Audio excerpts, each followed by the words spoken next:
They clicked it. Guys, they actually clicked on it. Yeah! Yeah! Oh, Thank you. So much. God bless you. Thanks, guys. Microsoft has sided with Australia in their feud with Google. You see, last week, the Australian government proposed new laws that would force Google to pay local news outlets for the privilege of indexing their content. Google's obviously not a fan of the idea, so they threatened to leave the country altogether. Well, Microsoft is more than happy to step in with their own little search engine, Bing. Oh, yeah. You know the one that opens every time you start an Edge browser. You know, every time you mistype something in a Windows search, even if your default browser is set to something else, it's super annoying. But apparently the Australian government would rather deal with that instead of working with Google on this, especially after Microsoft says the proposed legislation reasonably attempts to address the bargaining power imbalance between digital platforms and Australian news businesses. Reasonable. Honestly, I'm starting to think Microsoft actually has it out for Australia. They want to unload Bing onto the island like a cargo ship that the front fell off of. That's a reference. Well, You'll never be able to get the Bing out. Boston Dynamics is continuing its slow replacement of human life with the announcement of some fancy accessories for its dog-like robot, Spot. The company had shown a prototype arm attachment for the unfeeling creature before, but there's now an official, ready-to-ship version that Spot can use to do, well, things that arms can do, like turning handles, pulling levers, and jabbing through multiple layers of human flesh. They didn't demo that. There's also a camera package with 30 times zoom and thermal imaging, as well as a charging dock Spot can park its ass on. For now, human operators can control the robot through the new Scout browser-based system. But who knows how long it'll be content to just follow orders. I mean... You know? I can't let you do that, Riley. Ha! Ah, my nipples! And Huawei's HarmonyOS, the operating system meant to replace Android on the company's phones, has been tested out by the folks at Ars Technica, who found that, it's Android. Literally, it's Android. Huawei's brand new OS appears to be a fork of Google's, with the word Android removed and replaced with HarmonyOS. It was a bit of a disappointing result after the guys at Ars went through a 2-day background check that included sending copies of their passport to the Chinese government. No! Also, they weren't actually allowed to install the OS on their phones. Huawei's developer program involves streaming from a phone running HarmonyOS back in China. So go read the Ars Technica piece and feel a little less FOMO around the normal, boring Android version you're currently running.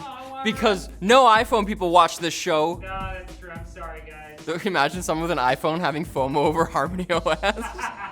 I want my phones built in China, not designed there. Now it's time for Quick Bits, brought to you by Brilliant, the website and app that makes learning accessible, fun, and most important, 100% pretty cool.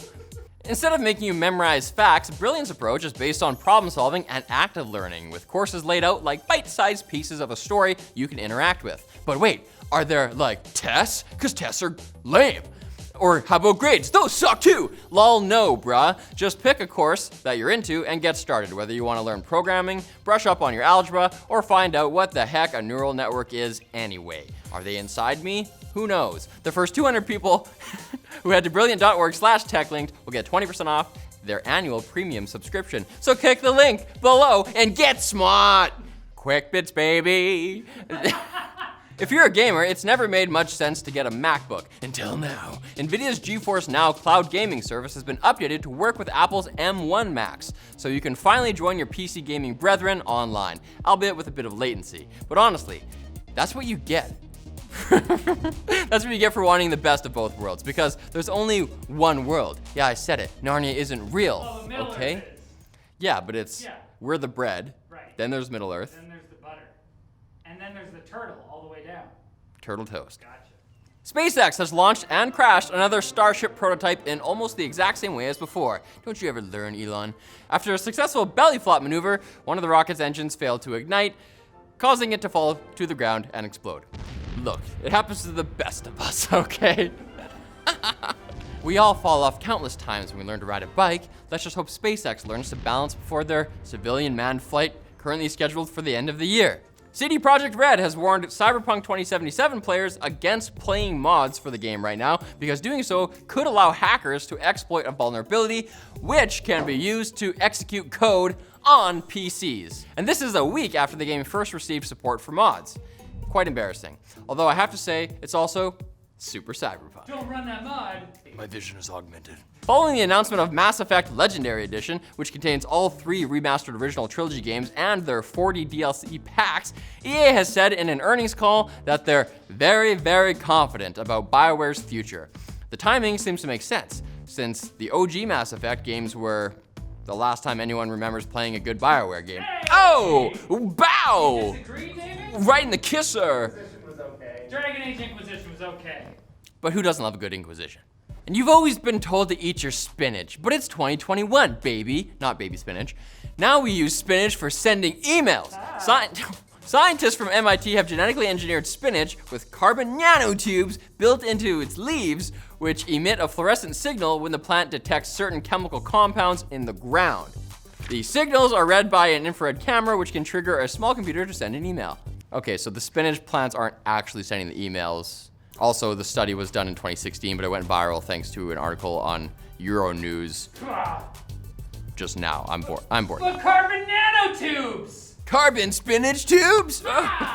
Better end this episode now so you can go and get swole like Popeye. Come back on Friday for more tech news. And you're gonna click that one too, right? We're gonna be waiting.